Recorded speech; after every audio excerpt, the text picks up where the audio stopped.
संगमनेर तालुक्यातल्या वडगावपान या गावामध्ये एक भोंदू जो आहे राजेंद्र गडगे हा गेल्या अनेक वर्षांपासून तिथे एक दत्तधाम दरबार चालवत होता आणि मंत्रोच्चाराच्या साहाय्याने दुर्धर आजार बरे करण्याचा दावा त्याच्याकडनं केला जात होता।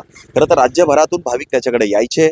दुर्धर आजार बरा करण्याच्या नावाखाली त्यांच्याकडनं हजारो रुपये हा बाबा लुबाडायचा आणि याच्याच विरोधात काल संगमनेर पोलीस ठाण्यामध्ये गुन्हा दाखल झाला आणि पोलिसांनी त्याला अटकही केली आहे। मी आता त्याच्याच या दरबाराच्या समोर आहे आणि आपण जर बघितलं तर हा वडगावपान गावातील हा दत्तधाम दरबार आहे। गेल्या अनेक वर्षांपासून राजेंद्र गडगे नावाचा हा जो भोंदू आहे हा लोकांची लूट करत होता आणि मंत्रोच्चाराच्या साहाय्यानं मी कॅन्सर बरा करतो, मी पॅरालिसिस बरा करतो, अशा प्रकारच्या भूलथापा हा लोकांना देत होता आणि त्यातनं हजारो लोक त्याच्याकडे यायचे।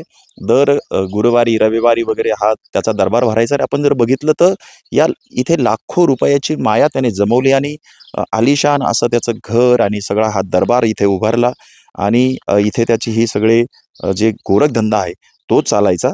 या विरोधामध्ये अंधश्रद्धा निर्मूलन समितीनं काल संगमनेर तालुका पोलीस स्टेशनला गुन्हा दाखल केलाय, ज्यामध्ये जादूटोणा विरोधी कायदा, drugs and magic remedy act, medical practitioner act, बनावट व्हिडिओ बनवणे अशा प्रकारचे जे गुन्हा आहे तो त्याच्यावरती दाखल झालाय। ज्यामध्ये राजेंद्र गडगे आणि जो दुसरा आरोपी आहे मधुकर शिंदे यांना पोलिसांनी ताब्यात घेतलंय, तर त्याची मुलगी ज्ञानेश्वरी गडगे, सूरज शिंदे आणि डॉक्टर मोहन पुरी हे तिघे जण जे आहे ते अजूनही फरार आहे। पोलीस त्यांचा शोध घेत आहेत। दुसरीकडे जसं अशोक खरातने महिलांचं लैंगिक शोषण केलं त्याचप्रमाणे देखील या भोंदूचे देखील प्रकार समोर येण्याची शक्यता आहे। त्यामुळं हा भोंदू आणखी अडचणीत येणार आहे। हरीश देमोटे, न्यूज 18 मराठी, संगमनेर, अहिल्यानगर।